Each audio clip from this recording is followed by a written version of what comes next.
روزگار کے سلسلے ختم ہو گئے ہیں، اور پچھلے کئی سالوں سے یہ جو جنگی کیفیت ہے اس کو جو پچھلے 2 ہفتوں میں یا 3 ہفتوں میں جس طرح سارے معاملات کو خراب کیا گیا، تو ایسے لگ رہا ہے کہ غزہ کے لوگوں کی زندگی ختم کرنے کی نسل کشی کی جا رہی ہے، نسل کشی کی جا رہی ہے، اور ہر گھر میں تو جنازے ہیں، ہر گھر میں کوہرام ہے، ہر گھر میں میتیں ہیں.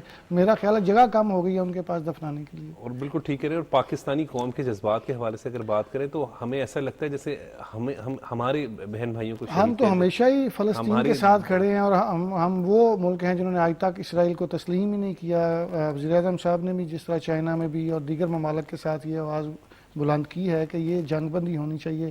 ہم ہمیشہ فلسطین کے ساتھ کھڑے ہیں، فلسطین کی پبلک کو سپورٹ کرتے ہیں، غزہ کے لوگوں کے ساتھ کھڑے ہیں. جو بھی معاملات ہوں وہ خیر کے ہوں. جس طرح آپ لوگوں کو مار رہے ہیں، جس طرح آپ لوگوں کے گھروں کو ختم کر رہے ہیں، آپ کے عزائم کچھ اور ہی لگ رہے ہیں. جی سر، مختصر آج کا دن کا میسج دے دیں، پیغام دے دیں. آج کا پیغام یہی ہے سر کہ ہمیں سب کو مل کے اور جو نیشنل انٹرسٹ ہے اس کو دیکھ کے آگے چلنا چاہیے. اپنے جو ذاتی مفادات ہیں ان کو پس پوچھ ڈال دینا چاہیے، کیونکہ ملک کو تعمیر کی ضرورت ہے. بالکل ملک کو تعمیر کی ضرورت ہے. خالد قیوم صاحب، ہمیں مل کر کام کرنے کی ضرورت ہے. ہمیں مل کر کام کرنے کی ضرورت ہے، ہمیں مفاہمت کی ضرورت ہے، اور مل جل کر سب سے بڑا جو چیلنج ہے اکانومی کا، وہ اسی صورت میں شرمندہ تعبیر ہو سکتا ہے کہ جب سب ایک پیج پر آ کر جو ہیں وہ ملک کو معاشی بحران سے نکالنے کے لیے آپس کے اختلافات جو ہیں وہ ختم کریں. آپس کے اختلافات ختم ہونے چاہیے. علی مسلم سعید صاحب، جس طرح ابھی سہیب مرغوب صاحب نے بات کی، خالد قیوم صاحب نے بات کی، ہمیں مل کر کام کرنے کی ضرورت ہے. کیونکہ ہم ہمیشہ یہ کہتے ہیں کہ ہمیں کیا ملا ہے، لیکن ہم نے اس ملک کو کیا دیا، یہ بھی تو سوچنا چاہیے. عمر بھائی یہ دیکھیں کہ جب بھی کوئی گورنمنٹ آتی ہے وہ کسی نہ کسی دیوار پہ اپنی اور غزہ کی صورتحال کے حوالے سے سر، غزہ کی صورتحال پہ ہم یہی کہیں گے ہم تمام مسلم امہ کو فلسطینیوں کو سپورٹ کرنا چاہیے. غزہ میں جو اس وقت حالات ہیں وہ تو ناقابل بیان ہیں. جس طرح فلسطینیوں کی نسل کشی کی جا رہی ہے، جس طرح غزہ میں لوگوں کو مارا جا رہا ہے، اس کے لیے ہم سب کو آواز بلند کرنی چاہیے. ہم میکسیمم جو کر سکتے ہیں امداد بھجوانی بھی چاہیے، صرف الفاظ کی حد تک نہیں. ہمیں اپنے جو فائنینشیل میٹرز ہیں اس میں سے بھی کچھ نہ کچھ ان کو سپورٹ کرنا چاہیے تاکہ ان کی زندگی جو ہے وہ بحال رہے. اسرائیل جس طرح کوشش کر رہا ہے، اٹیکس کر رہا ہے ان کے ہاسپٹل پہ، مساجد پہ، جتنے بھی ان کے رہائشی علاقے ہیں ان کو مسمار کر دیا گیا ہے، وہاں پہ تو ایسے لگتا ہے زندگی ہے نہیں. تو ہم جو ایفرٹ کر کے جس طرح ان کو سپورٹ کر سکتے ہیں ہم سب کو ان کو ضرور سپورٹ کرنا چاہیے. جی بہت بہت شکریہ سہیب مرغوب صاحب، آپ نے اپنا قیمتی وقت دیا. بہت بہت شکریہ خالد قیوم صاحب، آپ نے اپنا قیمتی وقت دیا. بہت بہت شکریہ علی مسلم سعید صاحب، آپ نے اپنا قیمتی وقت دیا. اور ناظرین، آج کے پروگرام میں جہاں ملک کی موجودہ صورتحال پر گفتگو کی گئی، وہیں آخر میں جو ہم نے غزہ کی صورتحال پر بات کی گئی، تو بالکل درست بات کی علی سعید صاحب نے، خالد قیوم صاحب نے اور سہیب مرغوب صاحب نے کہ ہمیں مل کر سوچنا چاہیے. اور پہلے تو ملک کے لیے سوچنا چاہیے کہ ہم اس ملک کو کیا دے رہے ہیں. دوسرا، غزہ کی صورتحال پر جب بات کرتے ہیں تو بڑا دل دکھتا بھی ہے، اور ہماری دلی ہمدردیاں بھی ان کے ساتھ ہیں، اور جو کچھ ہم کر سکتے ہیں وہ ہمیں یقیناً کرنا چاہیے. مجھے اجازت دیں، دیکھتے رہیں پاکستان ٹیلی ویژن نیوز.